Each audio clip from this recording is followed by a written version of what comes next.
ditetapkan sebagai tersangka secara tunggal berdasarkan ketentuan pasal 421 KUHP lama dan atau pasal 83 Undang-Undang Republik Indonesia Nomor 43 Tahun 2009 tentang Arsipat. Terhadap penetapan tersangka ini sudah tidak relevan dan juga sudah tidak memenuhi syarat formil untuk upaya pasal penetapan tersangka karena ketentuan KUHP lama yang sudah tidak berlaku lagi dengan pemberlakuan Undang-Undang Nomor 1 Tahun 2023 tentang KUHP yang baru. 6. Bahwa ketentuan pasal 421 KUHP yang lama terkait pidana penyalahgunaan kekuasaan yang lengkapnya berbunyi, seorang pejabat yang dengan menyalahgunakan kekuasaannya memaksa seseorang untuk melakukan, tidak melakukan, atau membiarkan sesuatu diancam dengan pidana penjara paling lama 2 tahun 8 bulan.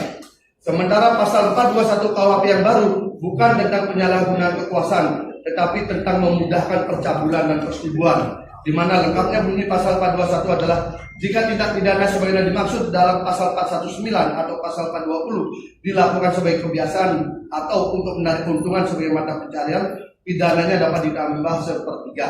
Dengan demikian, pengenaan pasal tersebut sudah salah dan tidak sesuai dengan ketentuan serta sangkaan awal.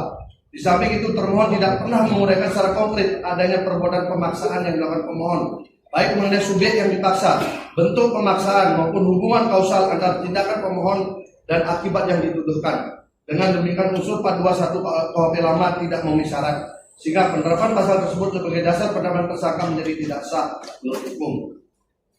7. Bahwa tidak hanya itu, di dalam KUHP, ketentuan yang mengatur pemidanaan yang dikenakan pada diri pemohon seperti yang dimaksud atau sama makna yang diatur dalam pasal 421 KUHP lama tersebut kini di KUHP yang baru sudah tidak ada lagi.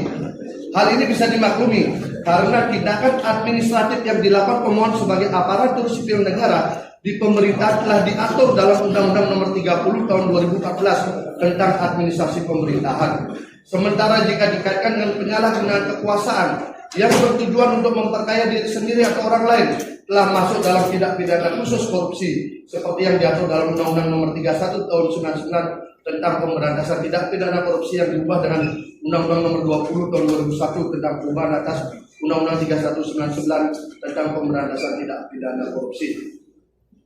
Ketentuan pasal 421 lama tersebut sudah mati suri dan tepatnya telah dimasukkan tindak pidana yang dimaksud ke dalam pasal 23 Undang-Undang Tipikor yang berbunyi dalam perkara korupsi pelanggaran terhadap ketentuan sebagaimana dimaksud dalam pasal 220, pasal 231, pasal 421, pasal 422, pasal 429 atau pasal 430 Kitab Undang-Undang Hukum Pidana